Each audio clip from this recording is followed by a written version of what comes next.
नमस्कार साथियों, मुंशी प्रेमचंद जी द्वारा लिखित कहानी माँ का आज द्वितीय भाग आपके सामने प्रस्तुत है। 7 वर्ष बीत गए। बालक प्रकाश अब 10 साल का रूपवान, बलिष्ठ, प्रसन्न मुख कुमार था। बल का तेज, साहसी और मनस्वी। भय तो उसे छू भी नहीं गया था। करुणा का संतृप्त हृदय उसे देखकर शीतल हो जाता।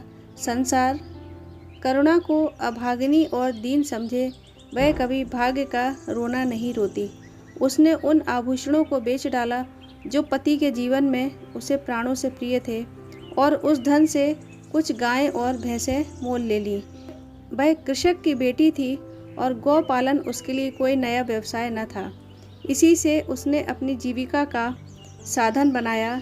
विशुद्ध दूध कहाँ मयस्सर होता है, सब दूध हाथों हाथ बिक जाता।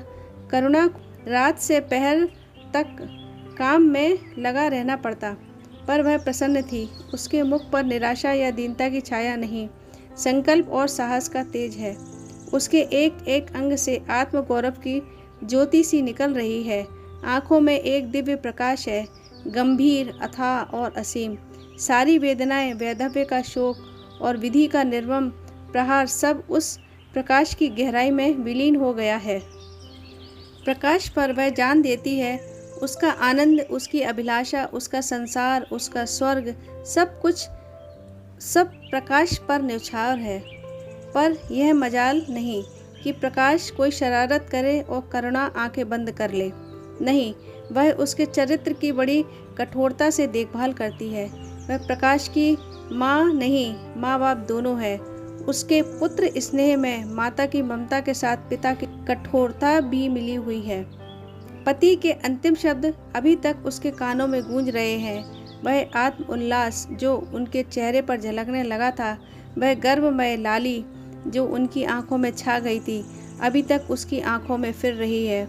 निरंतर पति चिंतन ने आदित्य को उसकी आंखों में प्रत्यक्ष कर दिया है। वह सदैव उनकी उपस्थिति का अनुभव किया करती है। उसे ऐसा जान पड़ता है कि आदित्य की आत्मा सदैव उसकी रक्षा करती रहती है। उसकी यही हार्दिक अभिलाषा है कि प्रकाश जवान होकर पिता का पथगामी हो। संध्या हो गई थी। एक भिखारिन द्वार पर आकर भीख मांगने लगी। करुणा उस समय गौओं को पानी दे रही थी। प्रकाश बाहर खेल रहा था। बालक ही तो ठहरा। शरारत सूझी, घर में गया और कटोरे में थोड़ा सा भूसा लेकर निकला। भिखारिन ने अपनी झोली फैला दी। प्रकाश ने भूसा उसकी झोली में डाल दिया और जोर जोर से तालियां बजाता हुआ भागा।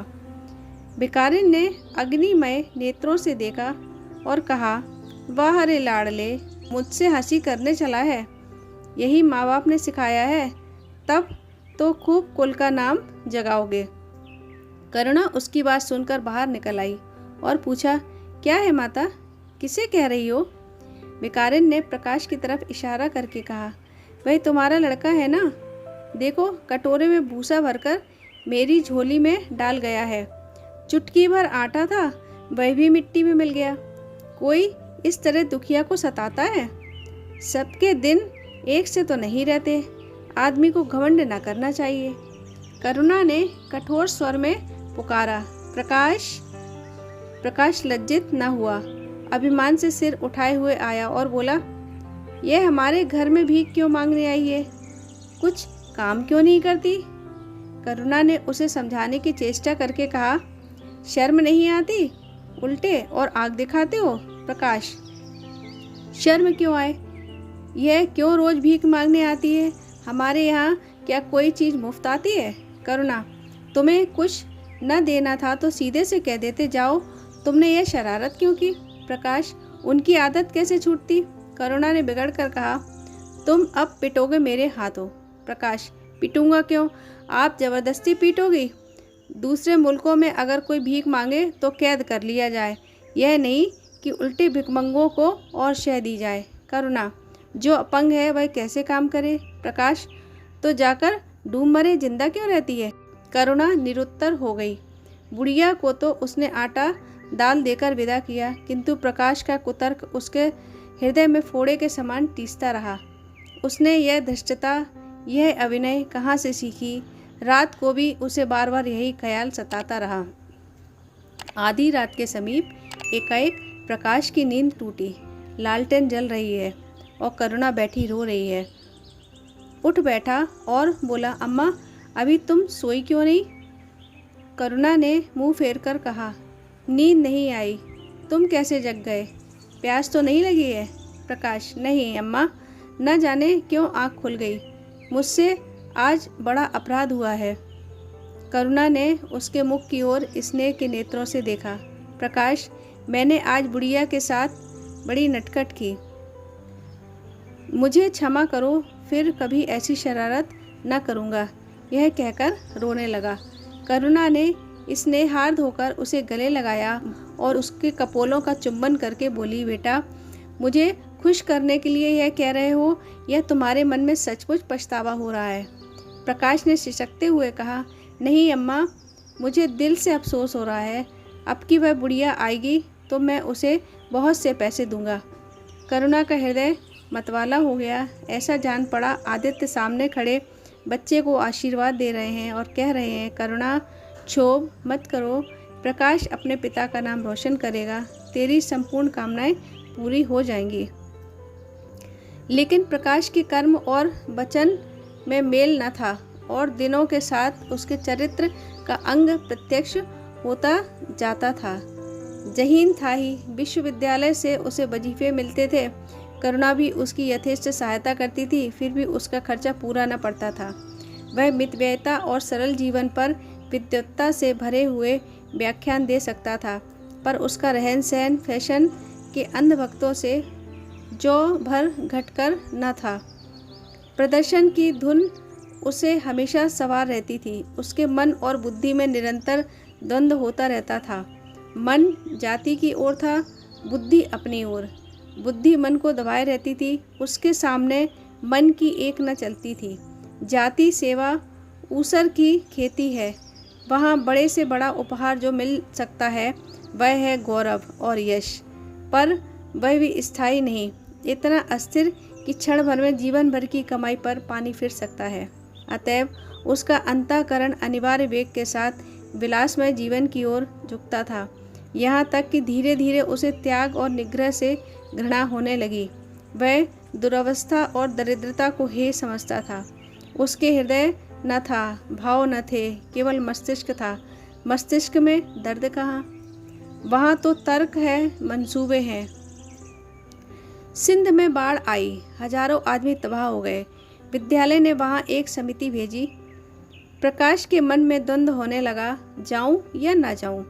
इतने दिनों अगर वह परीक्षा की तैयारी करे तो प्रथम श्रेणी में पास हो। चलते समय उसने बीमारी का बहाना कर दिया। करुणा ने लिखा, तुम सिंध ना गए इसका मुझे दुख है। तुम बीमार रहते हुए भी वहाँ जा सकते थे। समिति में चिकित्सक भी तो थे। प्रकाश ने पत्र का उत्तर न दिया। उड़ीसा में अकाल पड़ा। प्रजा मक्खियों की तरह मरने लगी। कांग्रेस ने पीड़ितों के लिए एक मिशन तैयार किया।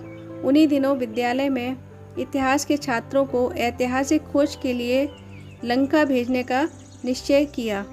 करुणा ने प्रकाश को लिखा, तुम उड़ीसा जाओ। किंतु प्रकाश लंका जाने को लालायत था। वह कई दिन इसी दुविधा में रहा। अतः अंत को सीलोन ने उड़ीसा पर विजय पाई। करुणा ने अब की उसे कुछ न लिखा, चुपचाप रोती रही। सीलोन से लौटकर प्रकाश छुट्टियों में घर गया। करुणा उससे खिंची खिंची रही। प्रकाश मन में लज्जित हुआ और संकल्प किया कि अब की कोई अवसर आया तो अम्मा को अवश्य प्रसन्न करूँगा। यह निश्चय करके वह विद्यालय लौटा, लेकिन यहाँ आते ही फिर परीक्षा की फिक्र में सवार हो गया। यहाँ तक कि परीक्षा के दिन आ गए, मगर इम्तहान से फुर्सत पाकर भी प्रकाश घर न गया। विद्यालय के एक अध्यापक कश्मीर सैर के लिए जा रहे थे। प्रकाश उन्हीं के साथ कश्मीर चल खड़ा हुआ। जब परीक्षा फल निकला और प्रकाश प्रथम आया, तब उसे घर की याद आई। उसने तुरंत करुणा को पत्र लिखा और अपने आने की सूचना दी। माता को प्रसन्न करने के लिए उसने 2-4 शब्द जाति सेवा के विषय में भी लिखे। अब मैं आपकी आज्ञा का पालन करने को तैयार हूँ। मैंने शिक्षा संबंधी कार्य करने का निश्चय किया है। इसी विचार से मैंने वह विशिष्ट स्थान प्राप्त किया है। हमारे नेता भी तो विद्यालयों के आचार्यों ही का सम्मान करते हैं। अभी तक इन उपाधियों के मोह से वे मुक्त नहीं हुए हैं। हमारे नेता भी योग्यता, सदुत्साह, लगन का उतना सम्मान नहीं करते जितना उपाधियों का।